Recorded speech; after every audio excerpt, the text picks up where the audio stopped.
घेतलेलं आहे आणि त्याची थोडीशी वेगळी घटना केलेली आहे. थोडंसं वचन जाऊया. लुकाचं सुवर्तमान 19 अध्याय आपल्या समोर असावा. 28 वचन. या गोष्टी सांगून तो वर यरूशलेमकडे जात असताना स्वतः पुढे चालत होता आणि यरूशलेमकडे तो चालला आहे.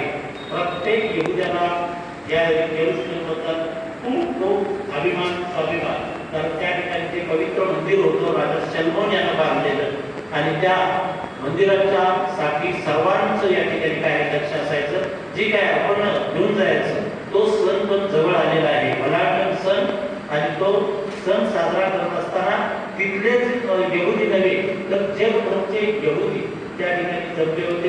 कितीतरी लाखामध्ये त्यांची संख्या त्यावेळेस होती आणि हे यहुदी जमून भलाटण सण साजरा करणार होते, कारण त्यांना ती देवाची आज्ञा होती. निर्गमचं पुस्तक 12 अध्याय आणि भलाटण सण घरी गेल्यानंतर वाचा, सगळंच या ठिकाणी बोलणं शक्य नाही. भलाटण सण का कसा त्याच्यात देण्यात आला, विसर्मधून बाहेर पडत असताना परमेश्वराने सांगितलं की जर का या ठिकाणी मी काय करताय, मृत्यूदूत पाठवत आहे, तुम्ही तुमच्या कुटुंबासाठी काय करा, एक कोकणा घ्या, त्याला वधा आणि त्याचं रक्त आपल्या दाराच्या चौकटीवर लावा. मृत्यूदूत ते चिन्ह बघून तुमचं घर ओलांडून जाईल आणि निसर्गामध्ये मात्र सगळ्या प्रत्येक कुटुंबामध्ये मृत्यू येईल, प्रत्येक ज्येष्ठ अपत्याचा मृत्यू होईल. परंतु इस्रायलमध्ये एकाही कुटुंबामध्ये दुःखाची घटना घडली नाही आणि तो मृत्यूदूत ओलांडून गेला. तो पुढे सण लागू झाला. भलाटण आणि त्या मृत्यूची आठवण म्हणून या ठिकाणी वर्षानुवर्षे त्या दिवशी सगळे यहुदी लोक जमायचे. भलाटण साजरा करत असताना लाखो कोकरं कापली जात असायची. परंतु प्रभू येशू ज्या भलाटण सणाला आता उपस्थित आहे, आता देवशास्त्रात आपण बघतो यरूशलेमला तो कधी कधी केला असेल तर साधारणतः 3 वेळा आपल्याला त्या ठिकाणी दिसतो शास्त्रामध्ये होते. एक तर जन्मल्यानंतर तो 8व्या दिवशी त्याचं नामकरण वगैरे करण्यासाठी त्याला घेऊन त्याची आई गेलेली आहे.